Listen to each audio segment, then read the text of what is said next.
Iran has approved participation in fresh round of high-stakes talks with the United States scheduled for Wednesday in Islamabad. The report said Iran's supreme leader Mojtaba Khamenei has given the green light. नाज़रीन, Iran अमरीका मुज़ाकरात के हवाले से bill आखिर कुफर टूटा खुदा खुदा करके वाली कैफियत है। मुज़ाकरात के हवाले से धुंध सी छाई हुई थी जो आहिस्ता आहिस्ता छट भी रही है। कुछ गुत्थियाँ सुलझ रही हैं तो कुछ मज़ीद उलझती जा रही हैं। किसी को यकीन से मालूम नहीं कि इक़्तिदार के ऐवानों में क्या होने वाला है। इस वक्त दुनिया की तारीख़ का एक ऐसा मोड़ आ चुका है जहाँ पुरानी ताकतें दम तोड़ रही हैं और नए इत्तेहाद जन्म ले रही है। मंगल और बुध की दरमियानी शब कोई आम रात नहीं है, बल्कि ये आलमी बिसात पर मोहरे बदलने की वो रात है जिसका तज़किरा सदियों तक किया जाएगा। इस्लामाबाद इस वक्त दुनिया का महवर बन चुका है। शहर इक़्तिदार को मुकम्मल तौर पर सील कर दिया गया है। फ़िज़ाओं में उकाबी नज़रें हैं और ज़मीन पर सिक्योरिटी के कड़े पहरे हैं। हर तरफ एक ही सवाल है कि क्या होने वाला है। क्या मिडिल ईस्ट का जोग्राफिया बदल जाएगा या फिर अमेरिका की रही सही साख भी खाक में मिल जाएगी।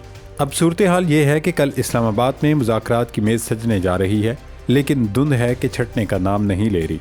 मगर याद रखिए कि इस धुंध के पीछे एक बहुत बड़ा मास्टर स्ट्रोक खेला जा चुका है और वो किसी और ने नहीं बल्कि चीन के सदर शी जिनपिंग ने खेला है।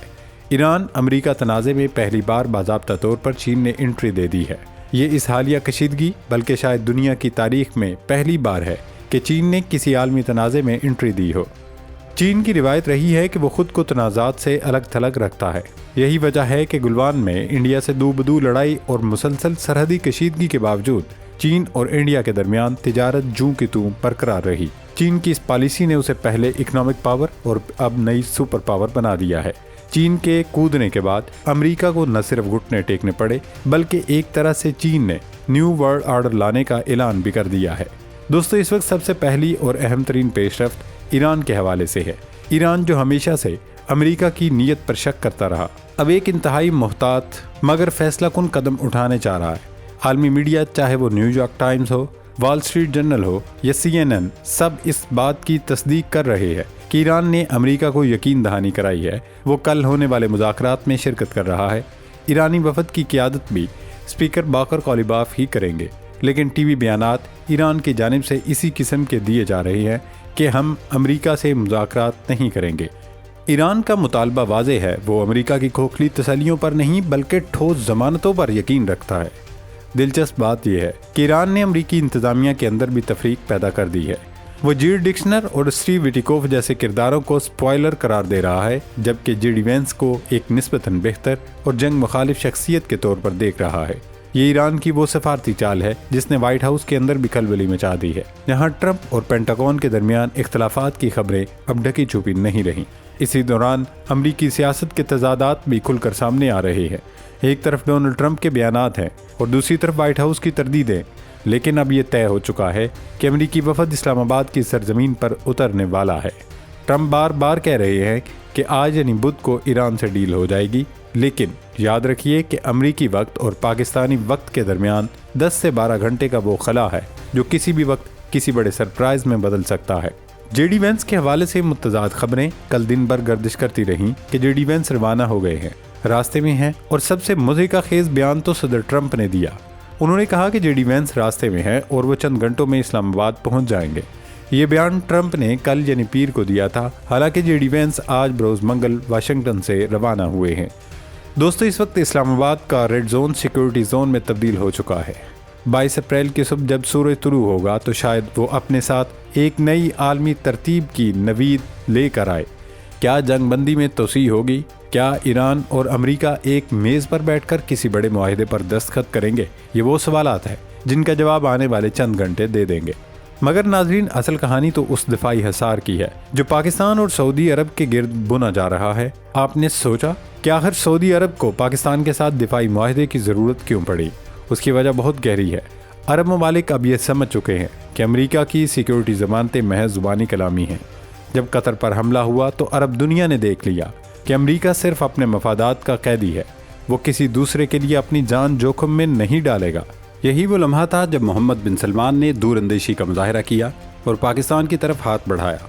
आज सूरत हाल ये है कि पाकिस्तानी लड़ाका तैयारे सऊदी अरब के एयर बेसिस पर मौजूद हैं, जो इस बात का ऐलान है कि अब मिडल ईस्ट की हिफाजत के लिए मगरब की तरफ नहीं بلکہ مشرق کی طرف دیکھا جائے گا۔ قطر بھی اسی صف میں شامل ہونے کے لیے بےتاب ہے، کیونکہ اسے معلوم ہے کہ اب انحصار کا دور ختم ہو چکا ہے اور طاقت کے نئے مراکز ابھر رہے ہیں۔ ناظرین، اب ذرا اس منظرنامے میں چین کے صدر شی جن پنگ کے اس ماسٹر سٹروک کو دیکھیے جس نے امریکہ کے پیروں تلے سے زمین نکال دی ہے۔ شی جن پنگ نے محمد بن سلمان کو براہ راست فون کر کے ایک ایسی اسٹریٹجک پیشکش کر دی ہے جس نے مشرق وسطیٰ کے سیاسی ڈھانچے کو ہلا کر رکھ دیا ہے۔ چین خود کو ایک معاشی شراکت دار کے طور پر پیش کر رہا ہے، نہ کہ ایک مداخلت کار کے طور پر۔ چین کی یہ حکمت عملی ہے کہ وہ خلیجی ممالک کو اپنے زیر اثر لائے اور ایران کے ساتھ مل کر امریکہ کے اثر و رسوخ کو اس خطے سے ہمیشہ کے لیے ختم کر دے۔ اس وقت ایک مسلم کوارڈ کی بازگشت سنائی دے رہی ہے جس میں ترکی، مصر، سعودی عرب اور پاکستان شامل ہوں گے اور قطر بھی اس کا حصہ بننے کا خواہش مند ہے۔ یہ صرف ایک اتحاد نہیں بلکہ امریکہ کی سپر پاور حیثیت کے تابوت میں آخری کیل ثابت ہو سکتا ہے۔ ناظرین، ایران اب جنگ کے بعد کے منظرنامے پر کام شروع کر چکا ہے۔ اسے معلوم ہے کہ اب میدان جنگ کی بجائے سفارتی میز پر اپنی طاقت منوانی ہے۔ ٹرمپ کا یہ کہنا کہ وہ خود بھی پاکستان آ سکتے ہیں یہ ظاہر کرتا ہے کہ امریکہ کس قدر دباؤ میں ہے۔ پاکستان اس وقت ایک عالمی ثالث کے طور پر ابھرا ہے جہاں دنیا کے مستقبل کے فیصلے ہو رہے ہیں۔ ایک طرف ایران کی مزاحمت ہے، دوسری طرف چین کی معاشی طاقت اور تیسری طرف سعودی عرب کی بدلتی ہوئی ترجیحات۔ ان سب کا مرکز اسلام آباد ہے۔ یہ وہ وقت ہے جب مڈل ایسٹ کا پرانا نظام دفن ہو رہا ہے اور ایک نیا نظام جنم لے رہا ہے جس میں امریکہ کی حیثیت ایک ثانوی طاقت سے زیادہ نہیں رہے گی۔ دوستو، یہ بات سمجھنے والی ہے کہ یہ مذاکرات محض دو ممالک کے درمیان نہیں بلکہ دو نظریات کے درمیان ہیں۔ ایک طرف وہ طاقتیں ہیں جو دنیا پر اپنی مرضی مسلط کرنا چاہتی ہیں اور دوسری طرف وہ جو اپنی خود مختاری کا سودا کرنے کو تیار نہیں۔ ایران کا پاکستان آنا اور چین کا سعودی عرب کو بڑی پیشکش کرنا، یہ سب ایک ہی کڑی کے حصے ہیں۔ ہم ایک نئی تاریخ کو بنتے دیکھ رہے ہیں۔ کیا 22 اپریل 2026 وہ دن ثابت ہوگا جب امریکہ کی بالادستی کا سورج ہمیشہ کے لیے غروب ہو جائے گا؟ وقت تیزی سے گزر رہا ہے اور اسلام آباد کی بند سڑکیں بہت کچھ کہہ رہی ہیں۔ ناظرین کرام، اسلام آباد کی یہ خاموش اور بند سڑکیں دراصل ایک بہت بڑے طوفان کا پتہ دے رہی ہیں۔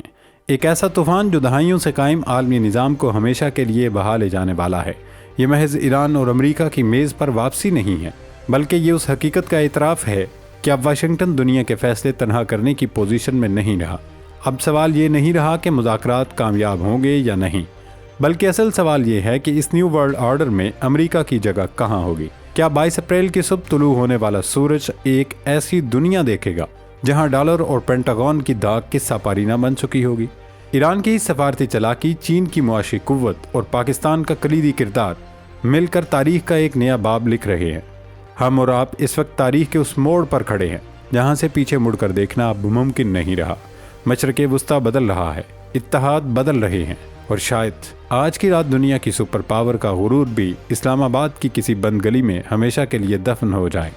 کیا ٹرمپ کا ماسٹر سٹروک شی جن پنگ کے گرینڈ ڈیزائن کے سامنے ٹک پائے گا؟ اس کا فیصلہ آنے والے چند گھنٹے کر دیں گے۔ اپنی رائے سے ہمیں ضرور آگاہ کیجیے گا۔ کیا آپ بھی سمجھتے ہیں کہ اب امریکہ کی بالادستی کا سورج غروب ہونے والا ہے؟ اللہ ہم سب کا حامی و ناصر ہو۔ پاکستان زندہ باد۔